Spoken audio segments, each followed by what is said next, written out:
All right, next up we have the fourth place match, and this one is between Flaxeau and Numiel. This is technically the semifinals of the losers bracket, whatever you want to call it. This game was fire. As always, don't forget to subscribe if you are down to see more Legends of Runeterra competitive content. But without further ado, Numiel versus Flaxeau.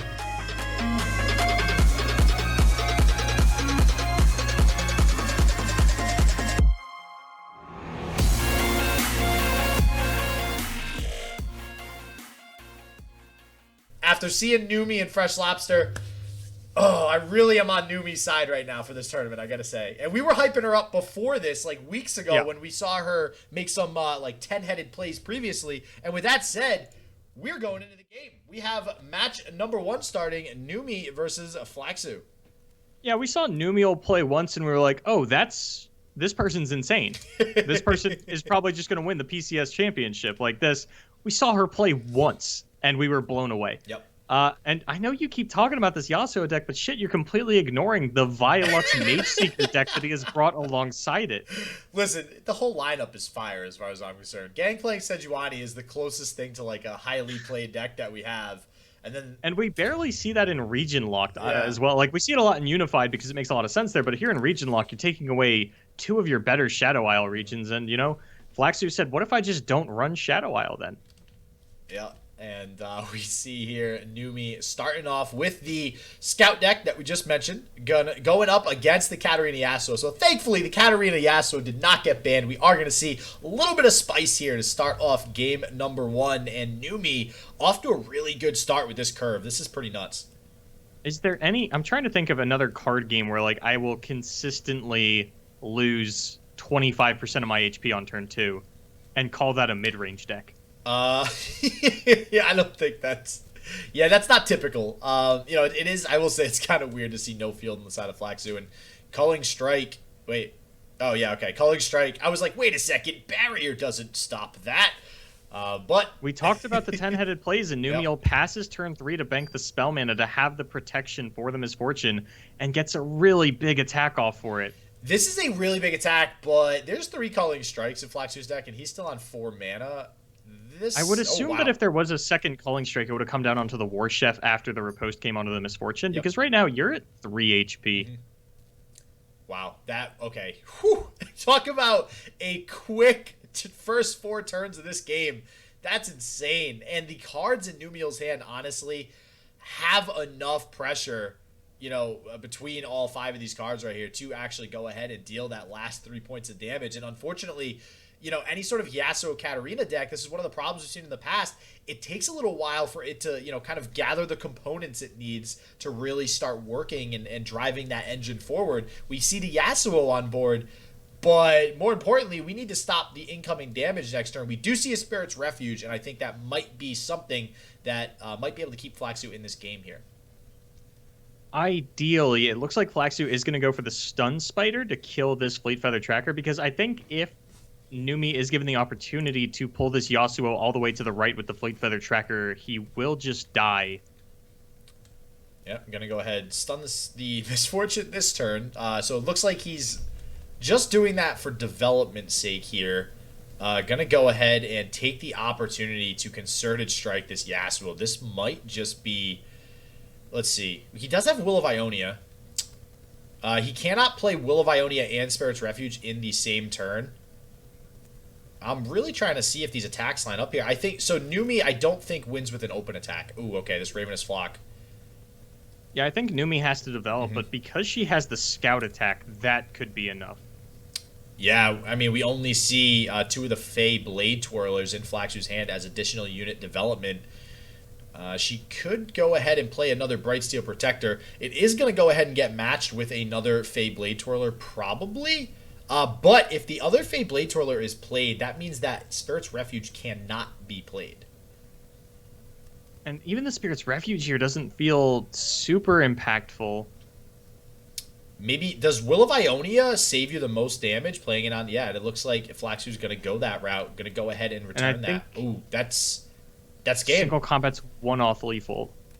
Oh, no, because you get the Badger Bear. Yeah, you get the Badger Bear. You get the Badger Bear. Those 10-headed plays. Come on, man. By Numi, taking it game 1. Wow.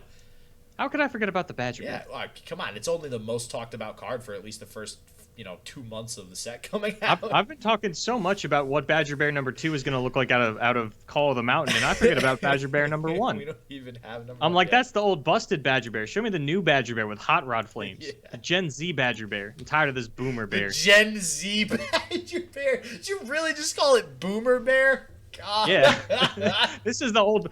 This came out like 3 months ago. I'm tired of this bear. He's had his day in the sun. I want to see what the new generation of Badger You heard Bears it looks here like. first. Boomer Bear TM. Going with Boomer Bear. But Numi, wow, that was a super quick first game by the hands of Numi there. Now going to have a second shot to take down this Katarina Yasuo deck, taking the They Who Endure up next. So the Omen Hawk not ticking a Sejuani towards level. It's minus 10 points for Gryffindor Numi. The hand this time on the side of Flaxeau, not looking strictly better than what they had last time, but Numi's hand is not going to be nearly as aggressive as it was with the Scout deck, so going to take that Flight Turbo hit. But, I mean, with 2 Fey Blade Twirlers and an Intimidating Roar, you do have a fair amount of chances for, like, a surprise lethal. Yeah, one of the best feel-good cards of this whole Yasuo deck is playing that Intimidating Roar with basically any of the cards in your deck on the field or any of the followers or champions. You just get so much value with the Yasuo on the field, and you get so much attack with a Fey Blade Twirler on the field, and especially with the type of deck that Numi's playing, I got to agree, that's gotta, Flaxeau's got to be eyeing that right now, thinking, oh, this juicy Intimidating Roar for just basically an OTK come turn, maybe 4 or 5. So if you stun 4 units, then each Fey Blade Twirler will have 9 attacks. Is that where you were just looking down and... Yeah, I was mathing it out. If you stun 5 units, you OTK your opponent with double Blade Twirler.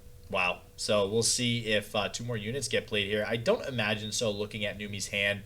Numi also, again, very crucially, just going to throw this out there. If nobody noticed the Mark of the Isles, I know we haven't seen that card in a little while, in Numi's hand, opting to bring 2 to this tournament in particular. And it's worked out.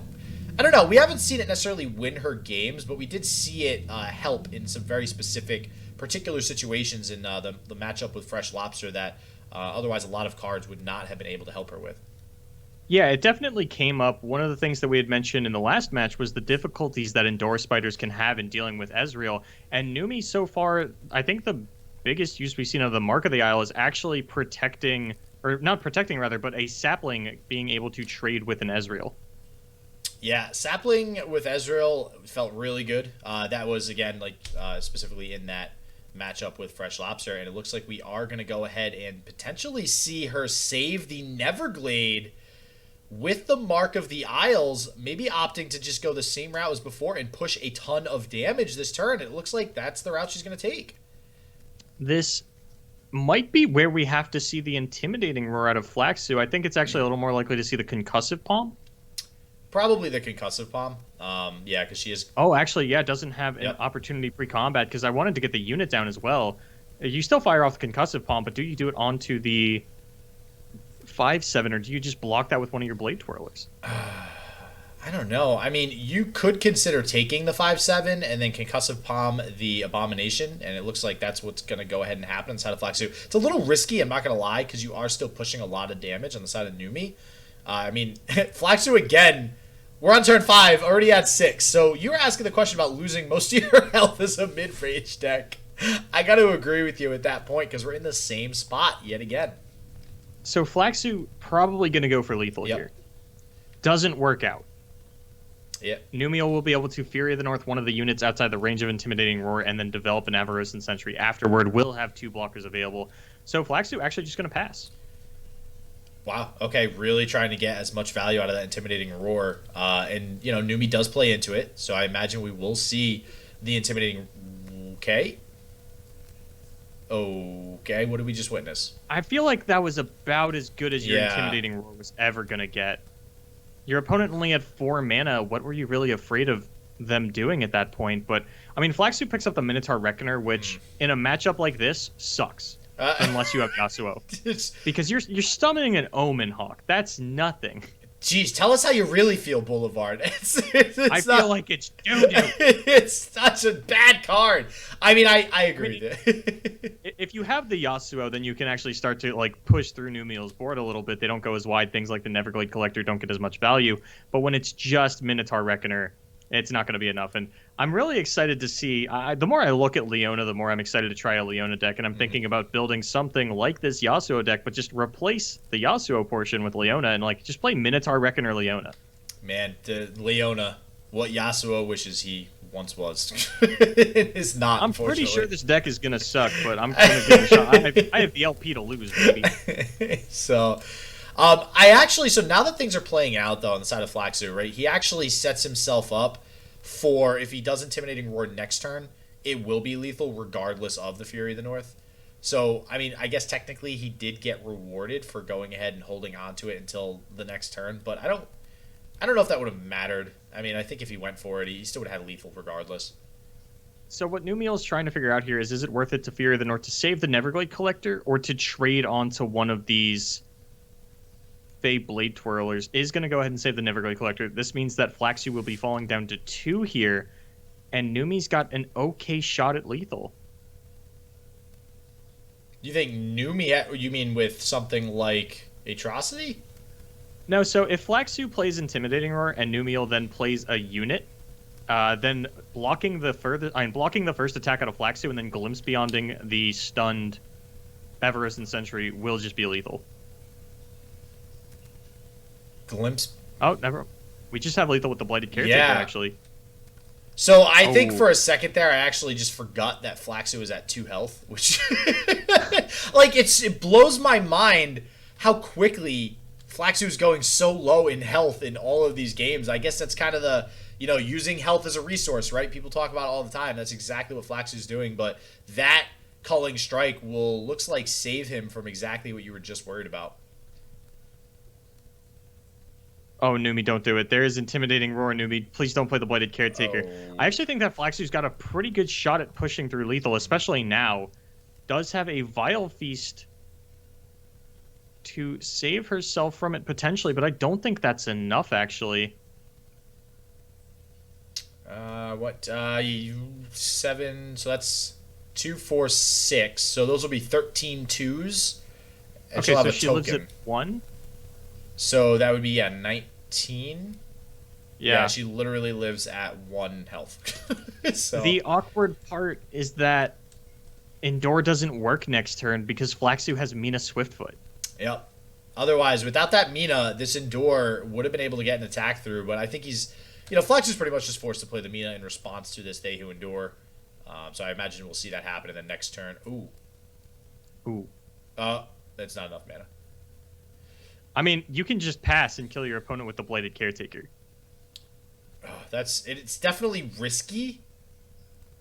So I think I like opening with the Vile Feast onto the Fey Blade Twirler. Your opponent is then forced to develop. You do have to be cognizant of Deny. This is still an Ionia deck, but I mean, Numiel has the potential for lethal here. We obviously with Caster Vision, we know this Atrocity works. Yeah, and I'm trying to think of any ways that Flaxeau would be able to prevent this from going off. I mean, yeah, you do. There is only 1 copy of Deny in Flaxeau's deck.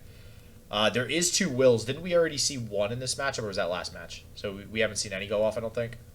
No, but I mean, so I really like the open Vile Feast because now if Flaxeau plays anything other than Mina Swiftfoot, Numiel can play Endure. No, the Mina. The Mina. Yeah, there is only 1 copy of Mina, but I think you have to, with it being turn 9, it's like, you just absolutely have to play around it. It's just kind of like, turn 6, knowing Sejuani's going to hit the board. It just works so nicely, you can't ignore it. Looks like considering Glimpse possibly, but I think you're right. I mean, we obviously have Caster Vision, we can see what's going on. I think if she just passes, she's fine. Yeah, that's kind of my thing. There's no punish for passing. It's not like Flaxeau is running Might or anything like that. I did have to check to make sure that was the case. No. The one scary thing is that Flaxeau does run 3 copies of Trifarian Assessor.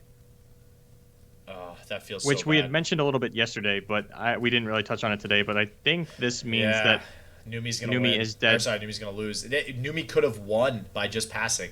Numi could have... Oh, wait. Oh, no, it's only 1. I was like, wait a second. I forgot Spiderlings only cost 1 mana. Yeah, Yeah, and that's going to be game, unfortunately. So close. All she had to do was pass. But, like, how many times when you're playing competitively can you convince yourself that passing is the right thing to do to win a game? When I'm playing indoor spiders, all the time. Definitely more so with indoor spiders for sure. But that's definitely a hard call to make by Numi. But yeah, Flaxeau there gonna take it to a game 3, winning game 2 there, 1-1. So it's always so heartbreaking to watch players just like have lethal and not. Yeah, it's such a complicated lethal. It's not that like it's a complicated lethal. It's just like we have the information, they don't. It's a very hard read to actually find that lethal. You have to put, Flaxeau off of a lot of cards. Yeah, that they could very reasonably have. I think when you're in the game and you're thinking about what your opponent has and what you have and what is actually lethal for you, I think it's difficult on the side of Numi. Obviously, with us, God, it's just seeing the hand sometimes. I almost wish we couldn't see the hand. It just feels so bad, like you said. But Numi is going to get another chance here against this Gangplank Sejuani, and it feels like historically, Indoor Spiders is favored in this matchup, but this is probably the matchup where the steals matter the most. Yeah, 100%, and we'll see what Flaxeau is able to rip from Numi's deck here over the next couple of turns. We are going to go ahead and get this 1 damage through with the Omen Hawk before passing it back on over to Flaxeau with, honestly, lots of options here. Hired Gun doesn't seem amazing. At this point, possibly play the Make It Rain into the Jagged Butcher, but then you do proc the Cursed Keeper here to throw out the Abomination. Looks like Flaxeau is still going to go that route. So I don't mind that, because I think trading Jagged Butcher for an Escaped Abomination is something that behooves you. Yeah, I think it's okay, right? I mean, you're getting value out of a 1-cost card. And Make It Rain, you're getting a decent value out of, right? I mean, this is a Gangplank deck after all. You are still leveling up your Gangplank a little bit if you are able to draw into that early. I got to agree. I don't mind it that much. And honestly, Flaxeau has plenty of more cards to throw down on the board, go wide, protect himself. So I don't think he'll have a problem staving off some of this aggression by Numi early on here. So I like the Cursed Keeper. It specifically plays around the Hired Gun, because if Numi opens with the Bark Beast and then Hired Gun comes out of Flaxeau, all of a sudden that Bark Beast has the vulnerable onto it. I will not be able to get full value. Flaxeau instead plays the Powder Monkey. I love Powder Monkey. I do too. I loved it even before the buff. Okay, we had this conversation before. I know it wasn't that great before the buff, but I liked the card design before the buff. Let's go with that. And that's the statement we'll go with. And especially in a deck like this, you're able to see Sejuani and Gangplank level so ridiculously fast thanks to this Monkey Idol. I'm actually curious to see what kind of cards in the new set might support something similar to this with Plunder and dealing damage each turn. A little surprised not to see Flaxeau go for the Vile Feast, but actually is playing respectful of the Glimpse Beyond that Numi does have. Will instead get punished by the Blighted Caretaker that she also had. And things just coming up pretty big for Numi, even though Flaxeau has a decent wall. Will actually lose. I mean, do you challenge the Powder Monkey to negate the Monkey next turn, or do you just try to get rid of as many blockers as possible? That's tough. I mean, I don't think either option is wrong. But just to your point about playing around that Glimpse Beyond with on the side of Flaxeau, like, you can't play around everything, and this is a perfect example of that. Like, playing around the Glimpse Beyond, sure, was great. They don't get Glimpse Beyond, but now she just gets a huge board with saplings on it. Monkey Idol. Looks like Numi's gonna go for the Monkey Idol. I really can't say one way or the other. I don't think it actually matters, at least from the current board state with both hands right now. That might change here in the next couple of turns, depending on what both players draw. But looks like Numi just going to go ahead, rip the attack with nearly everything that'll get decent trades anyways. Going to hold back the Avarosan Sentry and the Blighted Caretaker so that Flaxeau isn't able to get a block in with the Omen Hawk or the Yeti. I mean, Numiel has a lot of 3-health attackers. Flaxeau has a lot of 2-attack blockers, which is sort of an awkward situation because it does open you up to very impactful Make It Rains on the side of Flaxeau. The sort of awkward part is that it only opens you up to awkward make it range. No other card in the deck actually makes too much of a difference on your unit having 1 health versus 3. Well, especially if you're getting value out of it off of a block. Except a Stolen Vile Feast. That only costs 1 mana. It'd be like that. But we still see the Glimpse Beyond. So ultimately, Flaxeau playing around that Glimpse Beyond, or at least we think anyways, still ends up losing the Vile Feast to the Glimpse Beyond, and we see the Neverglade Collector and the Blighted Caretaker drawn on the side of Numi. And now we see no answer for this Neverglade Collector out of Flaxeau. That is one of the criticisms we've always had. Oh, never mind. We have a Sejuani. Wait, set. Oh, okay. All right. I was like, wait a second. That's a They Who Endure. Yeah. Okay. So Sejuani gonna go ahead and take care of this Elise. Again, Numi opting to go for the 3 Elise version of the They Who Endure deck. Haven't really seen it make too much of a difference. It has been utilized in the Karma matchup as a pretty big aggressive tool, but here going to lose to the Sejuani, taking a little bit of damage as well. And then we see this Neverglade starting to proc its effect. So do you Endure, or do you go for a Caretaker? Oh, that's a big Endure. You just slam that, right? Yeah. Just slam the Endure. Yep. Oh, yeah. You have Endure Atrocity. This is lethal, baby. Yep. This is 100%. You get this Endure down. And on the side of Flaxeau, so this Sejuani is 1 turn away from leveling? Oh. I believe so. But this is, the one punish here would be if Flaxeau had Fury of the North. But we, as casters, know that is not the case. It's possible that Numi holds back on the Endure attack because all she actually has to do is attack with Bladed Caretaker. Whether or not that hits face, your opponent will go to 11 if it gets blocked, and then Atrocity on Endure is lethal thanks to the Neverglade Collector. Yeah, and I think that's the right play, too, because, like you said, she kind of gets punished by Fury of the North, and it's not just, there's a Sejuani on board, you might have another Fury of the North in hand. There are 2 Fury of the Norths main decked on the side of Flaxeau as well, so there is potentially 4 options for that card in the deck as it currently stands. That's a little too much of a risk to take, and yep, Numi going to go ahead, actually attack with the Bark Beast as well, just going to get as much damage as possible, just in case, somehow, this Neverglade Collector dies. Now the Atrocity is still lethal onto the They Who Endure. The other thing you could be concerned about is you said this: if this Sejuani is 1 turn off of leveling, that means double Warning Shot turns off Atrocity. But I don't think you play around that one. I was just going to say, because it's still not leveled, it won't level till the end of this turn, and your opponent only has 2 cards in hand, you never play around double Warning Shot. I think that we've talked about this before. You play around cards you don't usually play around 2 of or 3 of, because it's just so highly unlikely. Why bother? And, yep, it looks like Numi's going to recognize that. Going to go ahead, just go for the game here, playing the Atrocity on the They Who Endure. And this, as we can see with Caster Vision, is going to go ahead and be the game. And yeah, throughout that consolation block, Neverglade Collector says, yeah, I'll take out this little guy. I don't really care. Wow. Oh, no, it looks like the Sejuani actually wasn't. Oh, okay, so I was going to say the Sejuani isn't 1 turn off of leveling, but I don't know if Sejuani levels after the game ends. So. Does a level up effect still happen if the game... If it ends the game, yes. If the game is already over, I don't think so. Oh, well, that's unfortunate. So, wow, all right, so Numi advancing there. Absolutely love what we've been seeing out of Numi as of late. This is so cool to see her now advancing to the Losers Bracket Finals, which means all she has to do is win 1 more game to be in the running for the top 2 of the tournament. All right, Numiel gonna go ahead and advance to the Losers Finals to play Pettish, who we just saw lose to Mystery. So will it be Pettish with the rematch to Mystery, or Numiel in the next game making it to the top 2? We'll see. As always, everybody stay healthy, stay positive. I hope shit just works for you, and peace out.